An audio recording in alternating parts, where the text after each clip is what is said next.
Medici Latin. Recruiting includes physician recruiting. There's those that say that chivalry is dead. Chivalry is not dead. Atlantis, 1, 2, and 3. Atlantis, American personality trait, 1, 2, and 3. They say chivalry is dead. Chivalry isn't dead. Nature is lawful. The laws of chivalry are measurable. Atlantis 1 is the psychometric, is the chivalry of the soul.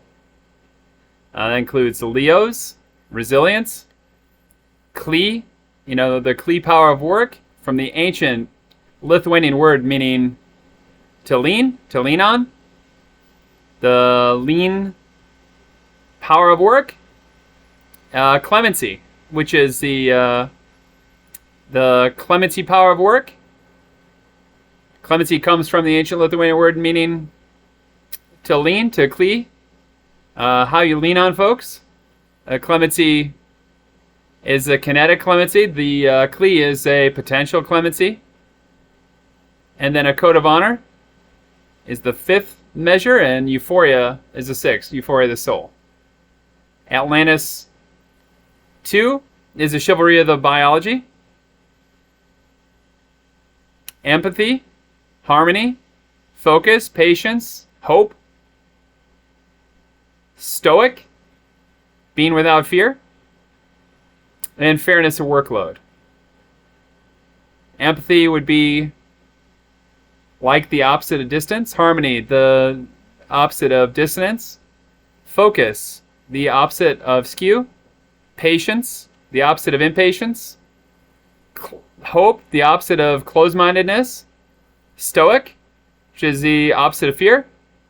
And fairness of workload, which is the opposite of, barren, being, without fairness. Atlantis 3 is both Atlantis 1 and Atlantis 2, chivalry of the soul and chivalry of biology. There are natural differences in personality.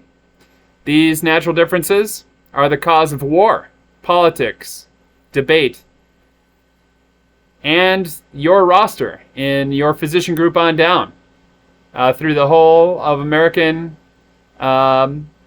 economy.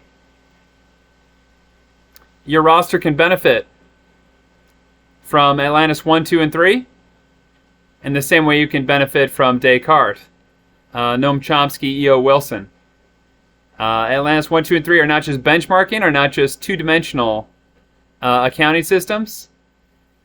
It's not just the algebra of differences between individuals. It's not just checkers, but chess. The natural law of chivalry. You don't need a sash to be chivalrous. There's 13 ways to be chivalrous. Leo's, resilience, Klee, clemency, code of honor, euphoria, empathy, harmony, focus, patience, hope, stoic, and fairness. Productivity measurements are about fairness.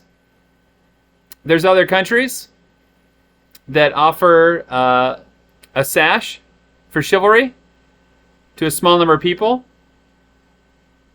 The Order of the Garter in England is given to the royal family and just 24 other knights. The true order of that, the true origin of that, is through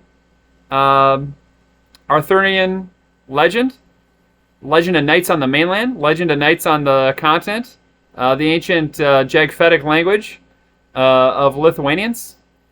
Lithuanians were the ancient tribe that domesticated the horse. You can tell the language traces back to the word equos, which is the ancient word for the horse. You can see that word in Lithuanian. When you look in English, it basically says "see Lithuanian." That's how we know. Why does it matter? Because when you see the Order of the Garter on the royal family in Britain, it's given to a small number of people. There's a whole number of us that are Americans that they're dressing up in our sashes. They're dressing up in our traditions. The American Revolution included Lithuanians, Germans, French, that have the ancient continental tradition of horse culture, of horse shepherds. Newsflash. The story that the horse originates in England happens to not be true. The Order of the Garter references Arthurian legend on the continent. I'm happy to report that you don't need a sash to be chivalrous. Atlantis 1, 2, and 3 are proof. You can learn more about it at profi.me.